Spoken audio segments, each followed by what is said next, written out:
प्यार से प्यार की खुशबू ना आए, प्यार से अलगाव की एक महक आए, क्योंकि अब ये प्यार अपना रूप पूर्ण रूप से बदल चुका है। प्यार प्यार रहा ही नहीं तो तुम्हें प्यार का एहसास कैसे होगा। देखो, बहुत अद्भुत रिश्ता होता है पति और पत्नी का, क्योंकि ये रिश्ता कुछ रिश्ता होता ही नहीं है, ये कोई रिश्ता नहीं होता। हम बचपन से जब भी जन्म लेते हैं उस वक्त से होश संभालते हैं और ये सुनने लगते हैं कि परमपिता परमेश्वर ने हमारा जोड़ा इस संसार में कहीं बनाया है। हमें नहीं पता वो कौन है, कहाँ है, क्या नाम होगा, किस कास्ट का होगा, किस बिरादरी का होगा, कैसे रंग का होगा, लंबा होगा, छोटा होगा, नाटा होगा, हमें नहीं मालूम।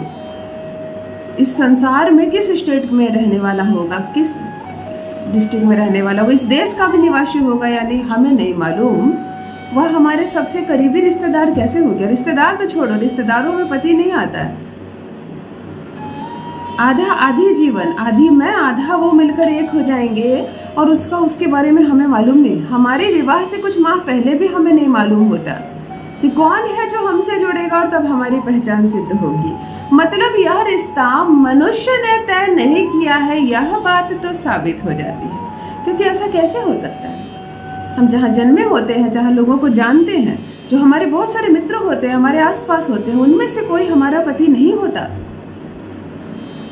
चाहे हमारे एक भी गुण ना मिले हमारे पति से, बिल्कुल अलग हो, उसे खट्टा पसंद हो और आपको मीठा पसंद हो, दोनों दक्षिण और पश्चिम की तरह भागे दो दिशा में, वह भी आपका पति हो सकता है और आप उसकी पत्नी हो सकती है। यानी कि यह रिश्ता मनुष्य ने तो तय नहीं किया, यह बात तो तय है।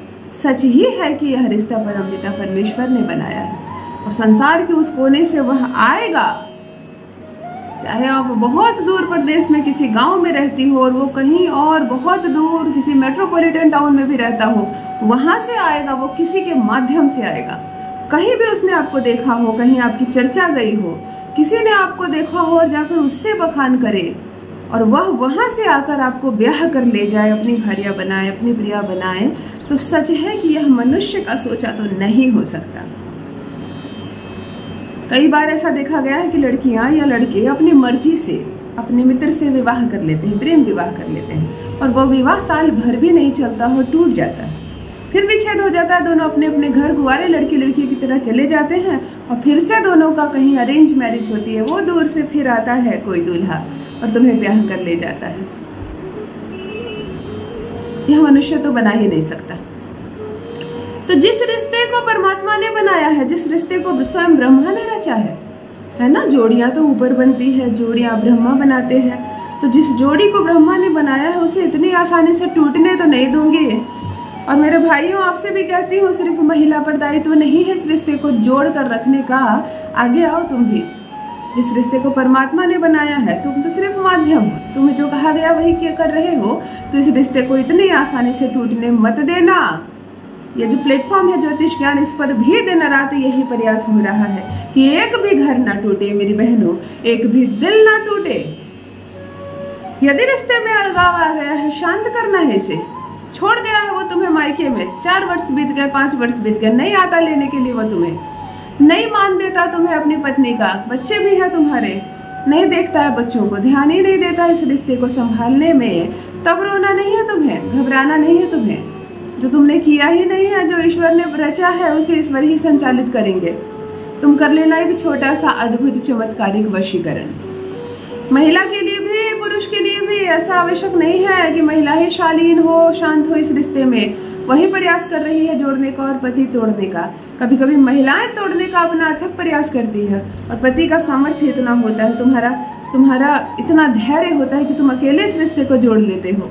तब मेरे भाइयों, तुम भी करना यह प्रयोग। यदि पत्नी ना माने, किसी कीमत पर वह इस रिश्ते को आगे लेकर ना जाना चाहे, तब तुम कर लेना यह प्रयोग। किसी कीमत पर नहीं टूटेगा यह रिश्ता। फिर से तुम दोनों 7 जन्मों के लिए बने हो ना, तो 7 जन्म साथ निभाओगे। और देखो, दूसरा जन्म और तीसरा जन्म किसी मनुष्य ने नहीं देखा है और यहाँ पर बैठकर उसकी चर्चा करना भी बेकार है। शास्त्रों में लिखा है 7 जन्म का साथ होता है, तुमने पढ़ लिया, परंतु इस जन्म तो तुमने विवाह किया है, तो इस जन्म मरते दम तक अपने जीवन साथी का साथ नहीं छोड़ोगे तुम और ना उसे छोड़ने दोगे। एक छोटा सा दुर्लभ प्रयोग बता रही हूँ। केवल उसकी एक तस्वीर मात्र से तुम यह वशीकरण कर सकते हो या कर सकती हो। जहां हो वही करना। मायके में रहती हो ना, ससुराल नहीं लेकर जा रहा है, मायके में कर लेना यह प्रयोग। जैसे दूल्हा बनकर आया था ना उतनी दूर से घोड़ी पर चढ़कर बारात लेकर, वैसे फिर से आएगा और सम्मान के साथ तुम्हें ससुराल लेकर जाएगा। जान लीजिए प्रथम मैं कौन हूँ।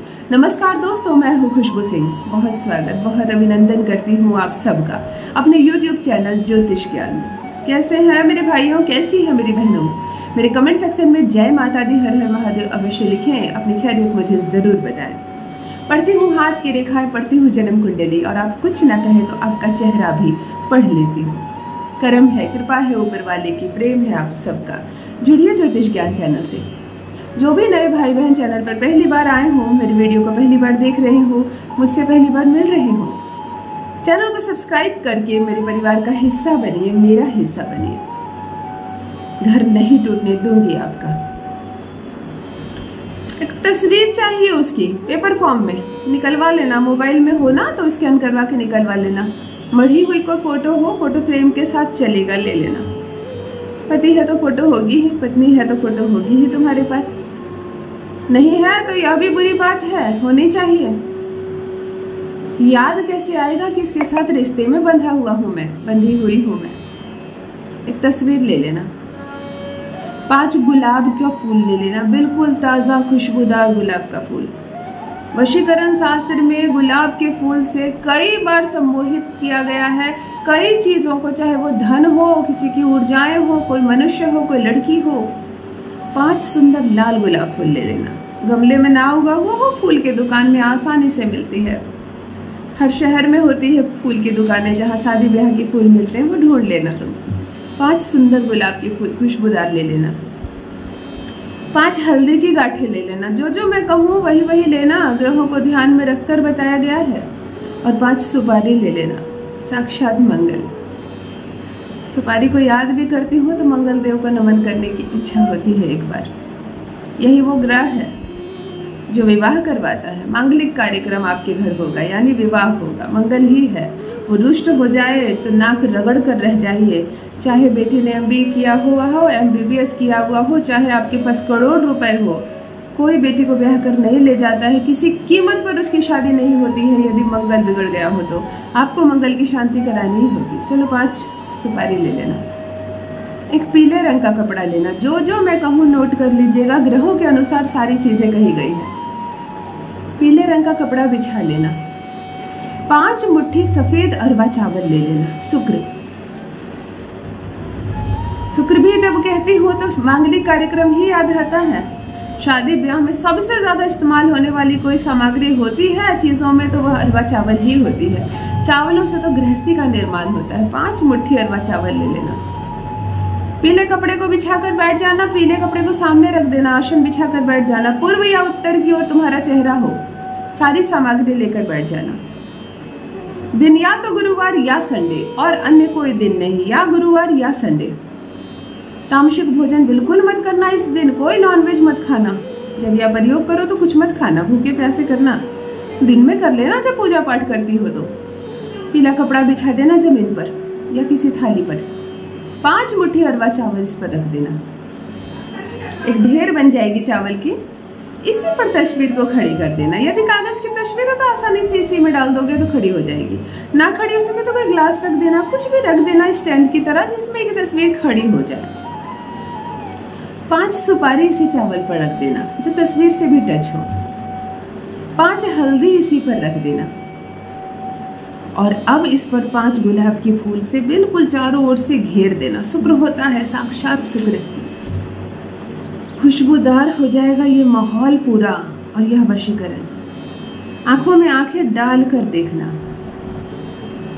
उस व्यक्ति की तरफ आंखों में आंखें डाल कर देखना, उस तस्वीर की तरफ। ओम अमुक मोहयामो वश्यम वश्यम कुरु कुरु नमः। इस मंत्र को लगातार 21 बार बोलना, बिल्कुल आंखों में आंखें डालकर। 21 बार बोलने के बाद 21 बार अपने पार्टनर का नाम लेना। वैसे भी तुमने मंत्र में जहां अमुक कहा वहां पर भी तुम अपने पार्टनर का नाम लेना। तस्वीर को ऐसे सामने की ओर गिरा देना। तस्वीर तुम्हें देख रही हो, तस्वीर को ऐसे गिरा देना, चावलों के ढेर पर उल्टा कर देना। मानो तुम्हें देखते देखते यह तस्वीर अब किसी और को नहीं देखेगी। उसकी आंखें ऐसे बंद कर देना, तस्वीर को गिरा देना, इस पोटली को मोड़ देना, इस पीले कपड़े को मोड़ देना। जितनी सामग्री है सब इसके अंदर रहेगी। देखो सारी चीजें सुगंधित है। हल्दी साक्षात गुरु है। हल्दी कहीं भी रख दोगे ना तुमको हल्दीमय हो जाएगा वो माहौल।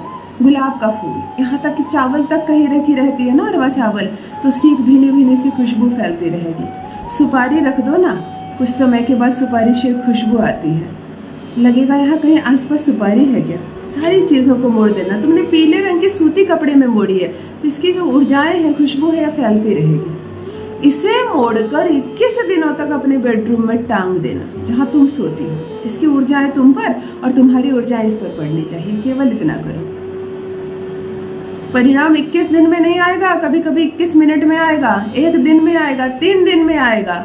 तुम देखो सब कुछ कैसे ठीक हो जाता है। जिस रिश्ते को परमपिता परमेश्वर ने बनाया है उस रिश्ते को संसार का कोई व्यक्ति तोड़ नहीं पाएगा। वो सामने से आएगा, अपनी गलती की माफी मांगेगा और रहेगा तुम्हारे वश में। अवश्य करें, अपना अनुभव मेरे साथ अवश्य साझा करें। बस मित्रों आज के लिए इतना ही। रखिए अपना ख्याल, रखिए अपनों का ख्याल। बहुत बहुत धन्यवाद।